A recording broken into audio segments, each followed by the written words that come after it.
So a couple days ago, my son looks at me and he goes, "Dad, that was awesome." And honestly, I'd expected to hear those words from my kids because we had gone on a ski trip.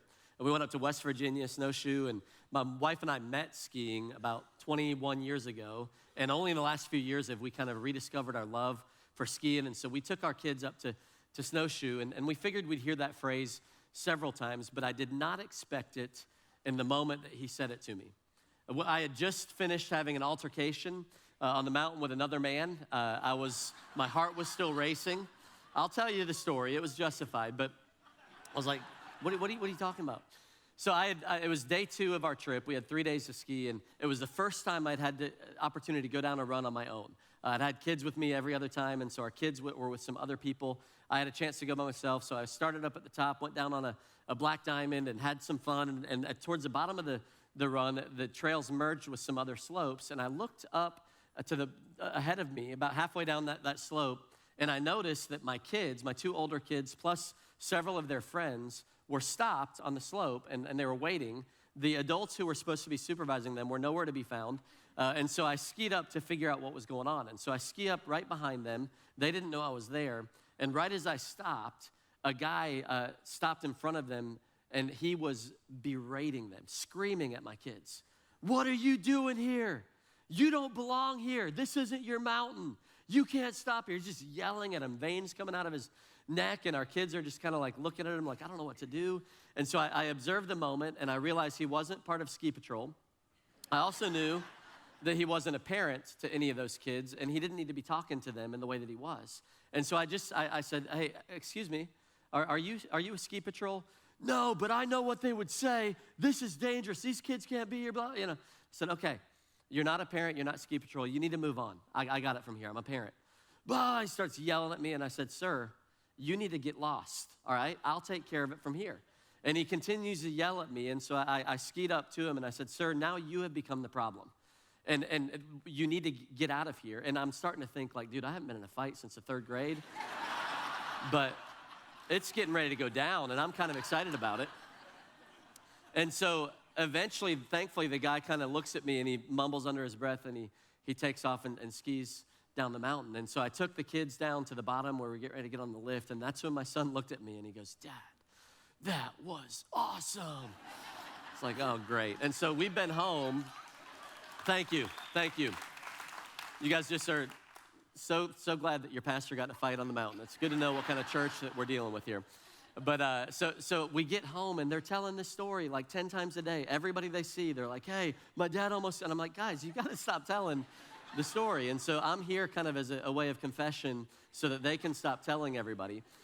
But I have been reflecting on it and wondering why did that make such a significant impact in their life? And I think there's a couple of things. Number one, I'm a parent of an 11-year-old, 9-year-old, and 5-year-old, and I'll just be honest with you, I yell at my kids more than I would like to admit. There are moments I get frustrated, they don't do what I ask them to do, and in frustration, I'll kind of raise my voice, and don't judge me, you guys do it way more often than I do. And so, but I do, and it doesn't work very well. It doesn't have very productive results when we find ourselves in that place. But this may have been the first time that my kids have ever seen me yell for them instead of yelling at them, and it marked them in a significant way. And so as a dad, I've thought about that. Man, they need to know that I have their back more than I tell them that. They need to know that I'm here for them. But I was asking my son yesterday, I said, why do you guys keep bringing this back up? What was so significant about this for you? And he said, "Dad, the deal is I knew that you were skiing on your own. I knew that you were out having fun, and so when I heard your voice, when this guy is yelling at me and we didn't know what to do, and then I heard your voice from behind, and you weren't mad at us, you were mad at him, it was just like we were so shocked to see that you would yell like that for us, and it was just that it was unexpected." And I was like, oh, that's interesting for me to hear that, and I bring it up to you guys this weekend because I wonder, and I can't help but wonder, I've been preparing for this message. We're in a series, Seacoast Vintage, and if you're new, what we're doing is we're getting ready to move into a new space in the campus that I'm in right now. We definitely feel like God is moving us into a new season of ministry here at Seacoast, and there's some things that we want to make sure we take with us. There's some stuff that we want to make sure we don't lose as we move forward, and so we're stopping for a few minutes, a few months, maybe a couple of years, because we're going to be in this series until we move into the building. I'm just kidding. It won't be that long. We're getting close. But as I was thinking about what are some of those things that we want to take with us, I was thinking about the cities that we live in and the people that we interact with. And the reason that we started this church in the first place is that there are a lot of people around us in our communities where the enemy is yelling things at them. He's telling them that they should be afraid or that they should have fear, anxiety, or that they don't belong here, that they don't have a future. And I think we've established ourselves as a church so that we would take our presence in this community and shout back at the enemy to go, no, you don't belong here. There's somebody that doesn't belong here, and it's you. It's not some punk kid on the ski slopes, but it's the enemy who wants to hold us back. And as a church, we exist because we want to step in for those people. We want our communities to know that we are for them, that we yell for them, that we believe in them because Jesus died for all of us, right? And the cross wasn't just for those of us in the church. The cross happened. Jesus died on a cross. He rose from the dead because it's his will that none of us should perish.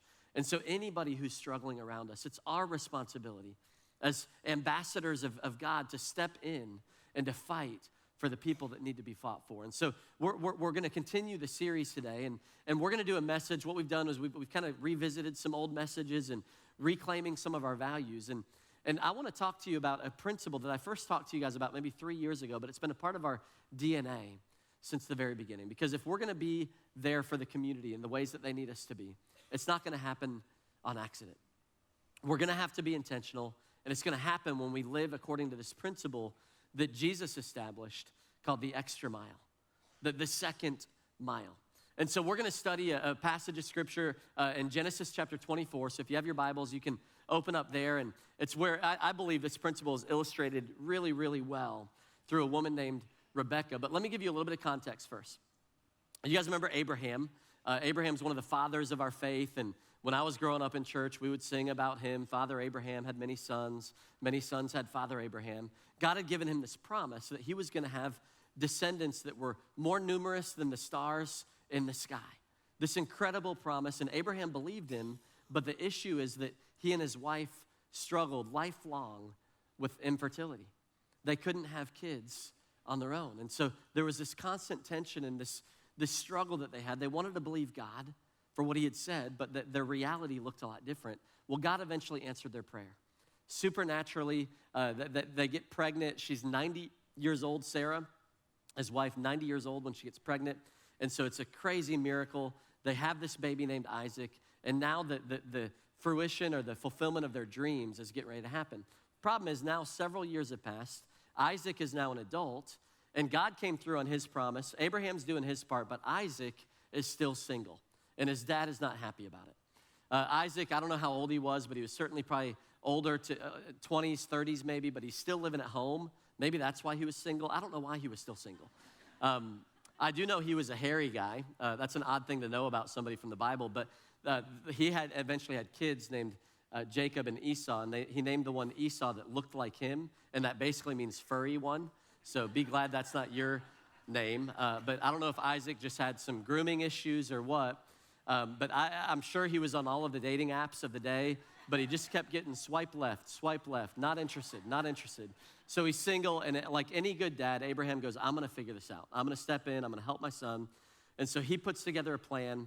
He recruits a guy named Eleazar to go on a journey. It's kind of a matchmaking journey. In fact, we could call this guy kind of like the Chris Harrison of their day. He's the bachelor. He's going to make it happen and find a wife for Isaac. And so that's the story. And in looking for her, he finds somebody who is serving in the extra mile, who's doing much more than is expected of them. And I think there's a lot that we can take away from the story. So check this out. Genesis 24, verse 10. It says, then the servant left, taking with him 10 of his master's camels, loaded with all kinds of good things from his master. This isn't a dating message, but if it were, I would tell you to pay attention to that. He didn't go empty-handed. He brought flowers. He was prepared to find somebody. And so he came with some good things, bring good things to the table. He set out for this Aram Naharaim and made his way to the town of Nahor. He had the camels kneel down near the well outside of the town. It was towards evening, the time that the women go out to draw water. So he knew where the women would be. They'd be getting water for their families. This was a very routine thing during that culture. And then he stopped and he prayed.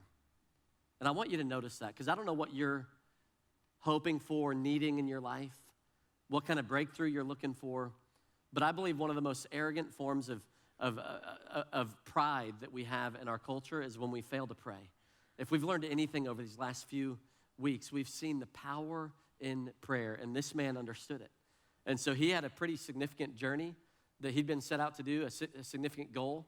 And so he stopped and he prayed, and he said, Lord, God of my master, Abraham, make me successful today and show kindness to my master, Abraham. See, I am standing beside this spring, and the daughters of the townspeople are coming out to draw water. May it be that when I say to a young woman, please let down your jar that I may have a drink, and she says, drink and I'll water your camels too, which is way above and beyond. If she says that, let her be the one that you've chosen for your servant Isaac. By this, I will know that you've shown kindness to my master. I love this because he prays a very specific prayer. He wanted to be successful in his journey and his mission, and he knew what kind of person that would be suitable for Isaac, and he prayed specifically for the kinds of things, the character traits that he would want to see in this person. It says, before he had finished praying, Rebekah came out with her jar on her shoulder. Don't you wish it always happened like that? It doesn't always happen like that for me. Like, as he's praying, ta-da, the heavens open up, and there it is. And sometimes God answers prayer that way. Sometimes it takes a little bit longer. But it doesn't mean we should stop praying. So this woman walks out with a jar on her shoulder. She was the daughter of Bethuel, son of Milcah, who was the wife of Abraham's brother, Nahor. The woman was very beautiful, a virgin. No man had ever slept with her. She went down to the spring, filled her jar, and came up again. The servant hurried to meet her and said, please give me a little bit of water from your jar. Drink, my lord, she said, and quickly lowered the jar to her hands and gave him a drink. That is what's expected. I mean, that was what the behavior that you would expect anybody to have there would be to say, yeah, sure, you can have a drink. But then she takes it further. After she had given him a drink, she said, I'll draw water for you, or for your camels too, until they have had enough to drink. Now, you know camels can hold a lot of water, right? How many camels were there? 10. They'd been on a long journey, and she says, hey, I want to provide enough water for all of your camels to drink. So she quickly emptied her jar into the trough, ran back to the well to draw more water, and drew enough for all of his camels. Without saying a word, the man watched her closely to learn whether or not the Lord had made his journey successful. When the camels had finished drinking, the man took out a gold nose ring. Now, I would recommend a different piece of jewelry if I were you, just again. But he had some good stuff, took it out, 2 gold bracelets weighing 10 shekels, and he asked her, whose daughter are you? Please tell me, is there room in your father's house for us to spend the night? So she answers him, and she tells him, we have plenty of straw and fodder, as well as room for you to spend the night. Then the man bowed down and worshiped the Lord, saying, praise be to the Lord, the God of my master Abraham, who has not abandoned his kindness and faithfulness to my master. As for me, the Lord has led me on the journey to the house of my master's relatives. An incredible story, kind of a cool love story, if you will, in some ways, but I think there's some stuff that we can learn. Because this woman, Rebekah, it was a pretty normal day for her. Every day she would have been expected, like many of the women of the homes, to take the bucket that she got from Lowe's and to walk over to the well. And she would have, lowered the well right in. She's got this rope. She would have lowered the well down, filled it up with water, and then she would have put it on her shoulder and brought it back to her home. Well, it just so happens that there's a stranger that approaches her and needs a drink. And so she gives him a drink, but then she says, hey, I'd like to, and again, he didn't ask her for this, but she notices that there's some camels. And she says, hey, I'd like to serve you in that way. And so she dumps this water out into a trough, and she goes back however far it was to the well, and she dips the deal back in and fills it back up, and then she walks back over here, and she fills up the trough. And scholars would have said that it would have taken about an hour and a half to 2 hours to get enough water for these camels. And a crazy offer, an extra mile kind of a thing to do. She serves beyond what's expected, and her entire life changes as a result. And so I want to have a conversation today about what would it look like for us to live our lives in this extra mile, because I believe it's in the extra mile. It's when we go above and beyond what's expected of us. That's really where the miracles happen. That's really where we can discover some cool things, and we'll learn a lot from her story. But I want to set it up first with, what is the extra mile? Like, where do we even get that phrase? Well, it comes from a phrase that Jesus said during one of his most famous sermons in Matthew chapter 5. It's during the Sermon on the Mount. And he tells the people, he says, if anyone forces you to go 1 mile, go with them for 2 miles. If anyone forces you to go 1 mile, go with them for 2 miles. What in the world is that about? Well, you got to understand that in their culture, Jews were living under Roman oppression. So Roman occupation. Romans were in charge. They were in authority. They allowed the Jews to kind of do their thing in Israel, but they had some rules that they honestly were trying to make their lives miserable in a lot of ways. And so one of those random rules was that if a Roman soldier ever approached somebody who lived in Israel, who wasn't a Roman citizen, and said, hey, I want you to carry my armor, which would weigh about 100 pounds or more, by law, no matter what they were doing, where they were going to, what kind of sense of urgency they had with whatever they were up to, they had to stop what they were doing. They had to carry that armor for 1 mile by law. And they would define 1 mile by 1,000 left-footed steps. So if you think about it, they put on all of this armor, and then every left foot, 1, 2, 3, and you better guarantee, I'll guarantee you that they were counting the steps, right? Because they had to do it for 1,000 steps. And if I'm one of those Jews, I don't care where I am. If I'm on a hill, I hope all of his stuff rolls down the hill. You know, wherever I am on that 1,000th step, you drop it. You've done what you were supposed to do. It's a nuisance. It's irritating. It disrupts your life. You drop it, and you go on. Jesus comes and says, hey, if you're ever forced to do that, I want you to go 2 miles instead of 1. I want you to live your life in the 2nd mile. And really, in Jesus' world, 2nd mile became second nature for him. You know, we had a pretty similar situation when our country was established. In fact, I don't know how many of you are here. I imagine there's a couple of you. But how many of you are here that if I said, hey, I'd like for you to come up on the platform and explain the 3rd Amendment of the Constitution, how many of you would feel confident enough that you'd be able to do it? Okay, we got a couple hands back here, not many. The people in the sound booth have heard me say this 3 times, so they know it. I'm sure that on James Island, North Charleston, a lot of hands are in the air, but most of us aren't familiar with this. I'm not going to ask y'all to do that, by the way. I'll explain it, but I believe you. I believe you would know it. Now, if I had said 2nd Amendment, a lot more hands would have gone up. I guarantee you that. But the 3rd Amendment of the Constitution, let me show you what it says.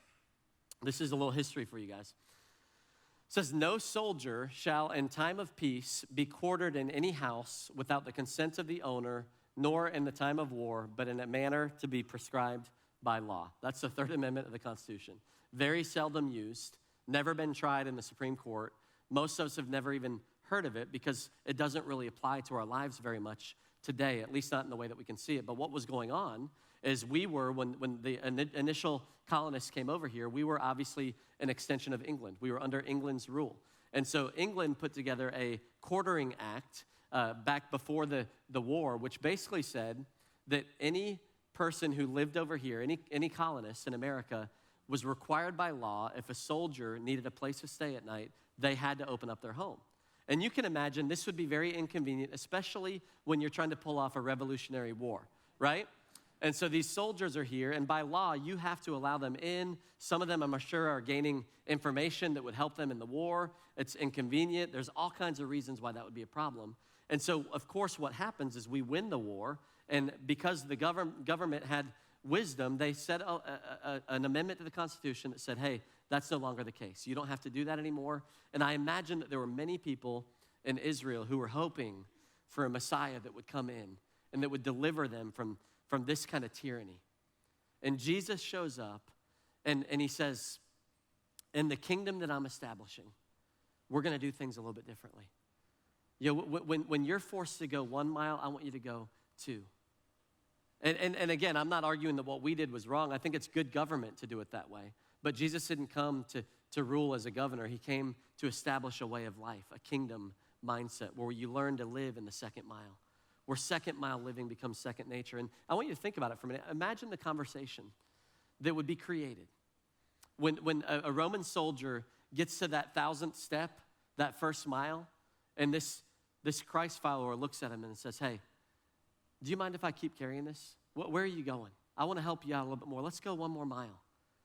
Can you imagine the kinds of conversations that might happen during that second mile? Like, dude, why are you doing this? Why are you treating me this way? Why do you have such a good attitude about this? I don't know, but I imagine that if the people really listened to what Jesus said, probably a lot of lives were impacted just because they saw somebody living differently, living in this second mile. That's the call that he's given us. Say, guys, I want you to live in such a way that when people are discouraged, when people are struggling, that there would be a group of people who they would know they've got their backs. They're willing to serve them at whatever the cost to themselves. What does it look like to be in the second mile? It's when I do more than what's expected. When I do more than what's expected. Jesus did this all the time. There were all kinds of Jewish laws and Old Testament laws that were established, and it was very common for Jesus to go, hey, I know that it is said to do it this way, and then he would challenge you to go further. There were times where I know that the law says give 10%, but I want you to give it all away. I want you to do something lavish, ridiculous. And even on the other side of it, he would say, hey, I know, in the law that it says you shouldn't commit adultery, and that's kind of the baseline. But how about this? Don't even think about it. Don't even engage in that with your mind. He would push people further into this second mile space when you do more than what's expected. It's when you say yes when you normally say no.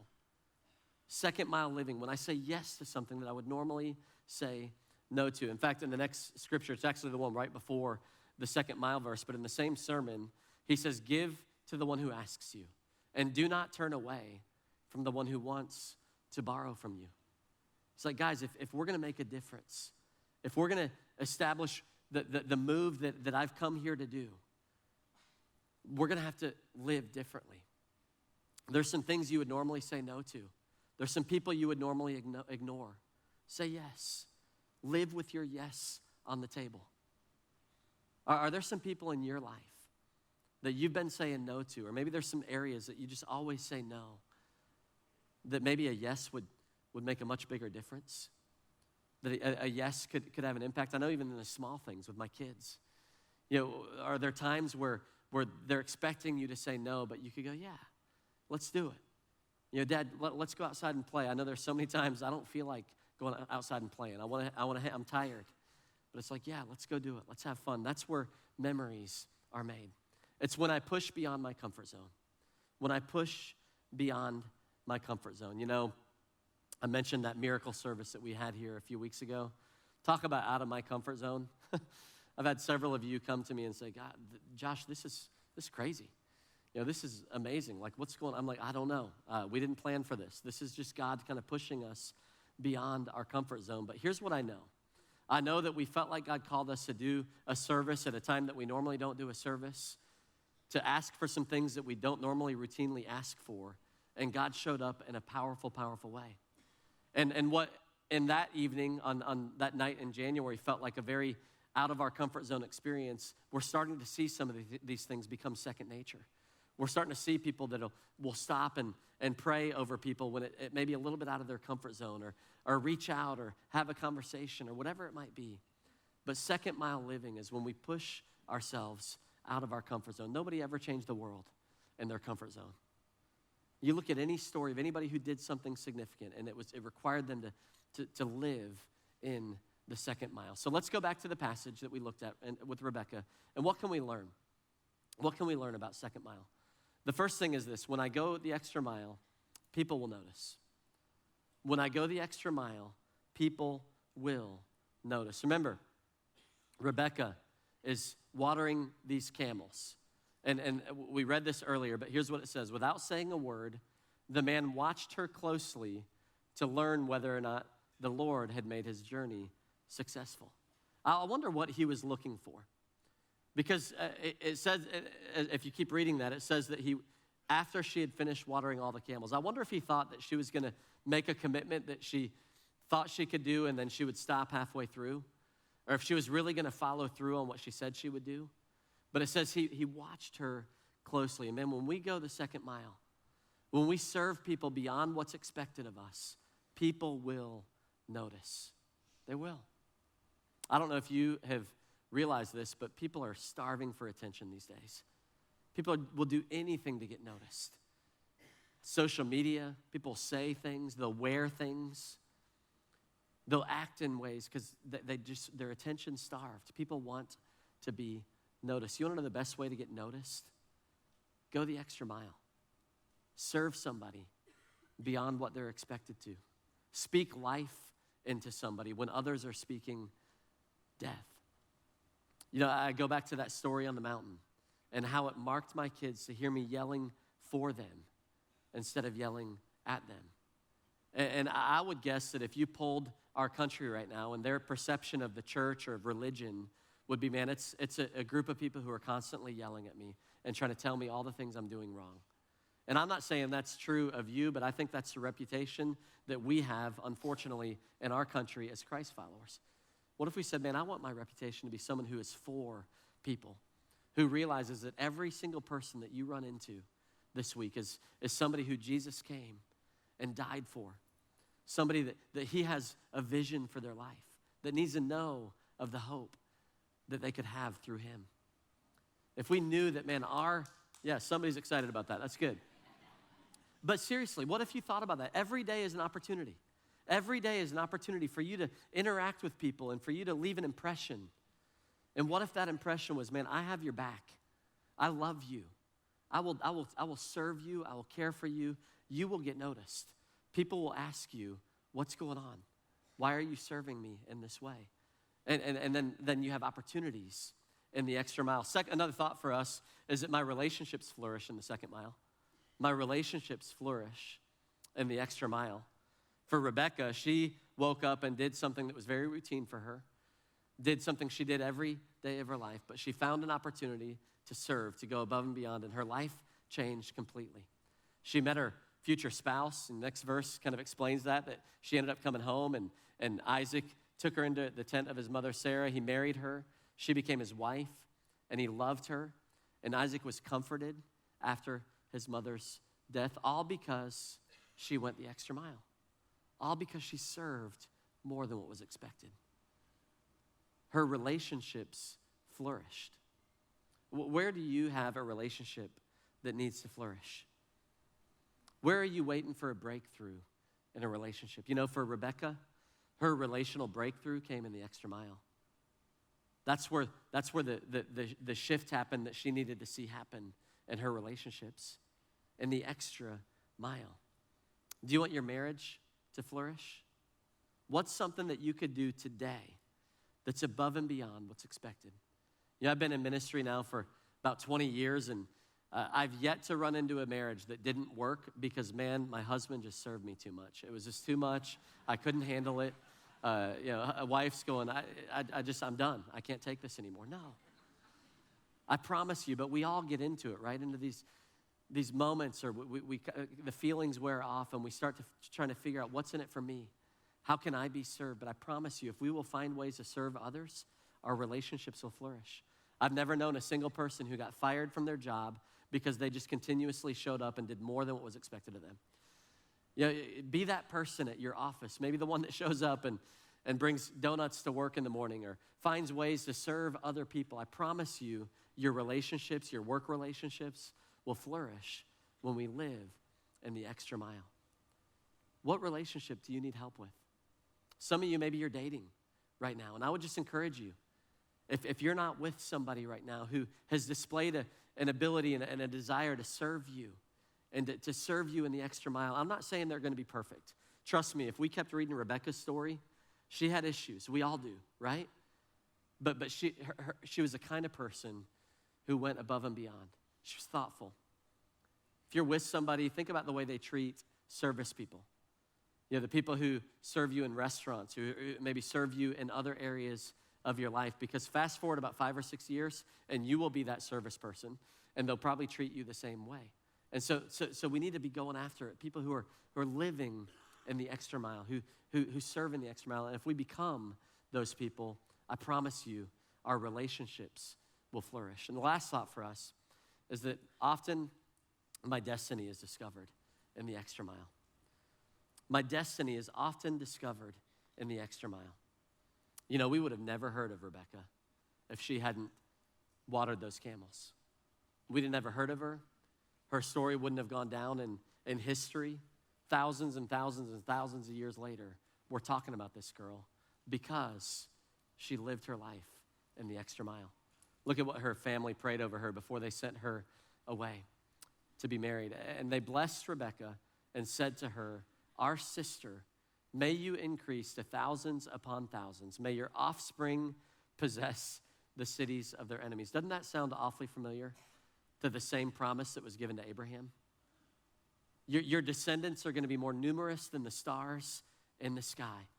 And by going above and beyond, by serving above and beyond, she finds herself being attached to this promise that God had given Abraham. Her destiny was forever changed. And I think the same can be true for us. I want to close just by sharing you this story with you. I read about this week. Many years ago, an elderly lady was strolling through a Pittsburgh department store, obviously killing time. She passed counter after counter without anyone paying any attention to her. All of the clerks had spotted her as an idle looker. You know what I'm talking about. If you work in retail, she was just looking. And so nobody was giving her the time of day. Everybody was kind of ignoring her. It says, finally the lady came to a counter that was attended by a young clerk who bowed politely and asked if he could serve her.